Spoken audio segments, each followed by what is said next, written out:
देखो, भारत और यूरोपीय संघ के बीच में हुआ मुक्त व्यापार समझौता यानी कि एफटीए कोई छोटी मोटी चीज़ नहीं है, बल्कि ये वो समझौता है जिसको होने में ही 18 साल लग गए और जिसको डोनाल्ड ट्रंप के टैरिफ वार के लिए एक मुंह तोड़ जवाब भी आप कह सकते हैं।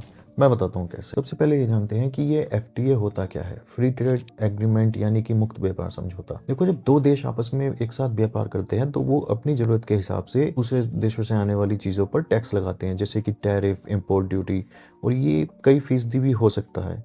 मानो कि BMW एक जर्मनी की कार मैन्युफैक्चरिंग कंपनी है जिसने जर्मनी में एक कार बनाई जिसकी कीमत 40 लाख रुपए है और वो उसे भारत में बेचना चाहती है। जब ये कार भारत पहुंचती है तो भारत के कस्टम ऑफिसर्स इनको चेक करते हैं और भारत सरकार की पॉलिसीज के अकॉर्डिंग इन कारों पर टैरिफ लगता है, जो कि 100% या उससे अधिक भी हो सकता है।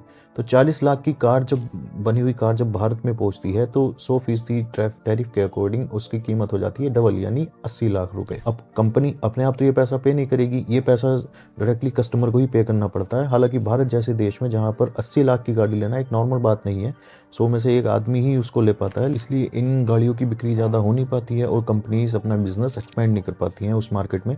और यही रीज़न है कि टेस्ला को भारत आने में इतने साल लग गए, और अगर वो आई भी है तो सिर्फ एक मुंबई में ही उसने अपना शोरूम खोला है। हालांकि अगर अपने देश के पॉइंट ऑफ व्यू से देखा जाए तो ये टैरिफ सही भी होते हैं, खासकर भारत जैसे देश में जहां पर टाटा, महिंद्रा जैसे इंडियन ब्रांड्स भी हैं।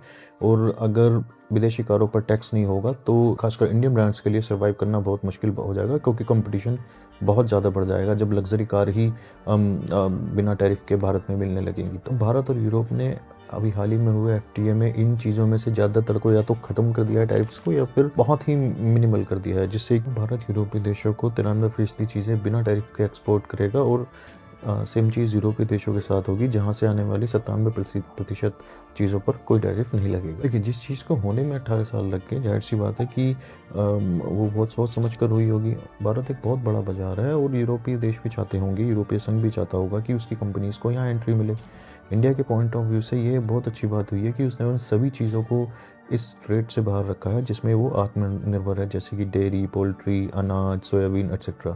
ये वही सब चीज़ें हैं जिसमें डोनाल्ड ट्रंप चाहते थे कि अमेरिका की कंपनीज़ को भी यहाँ एंट्री मिले, लेकिन भारत ने साफ मना कर दिया था और इसी वजह से डोनाल्ड ट्रंप ने भारत पर 50% टैरिफ लगा दिया। यूरोप से आने वाली महंगी शराब और वाइन पर भारत पहले 150% टैरिफ लगाता था उसकी कीमत के गुना में, जो कि कब घटाकर 20% कर दिया गया है। और भारत में आने वाली यूरोपीय कंपनीज़ की लग्जरी कारें जिन पर पहले ट्रैफिक 110% था, उनको घटाकर अब सिर्फ 10% कर दिया गया है, जिनसे उनकी जो कीमत है वो काफ़ी सस्ती हो जाएंगी। जैसे कि लंबोर्गिनी यूरोस, जिसकी कीमत अभी करंट मार्केट में 4.5 करोड़ रुपए है, एक्स शोरूम उसकी कीमत 2.5 करोड़ रुपए हो जाएगी।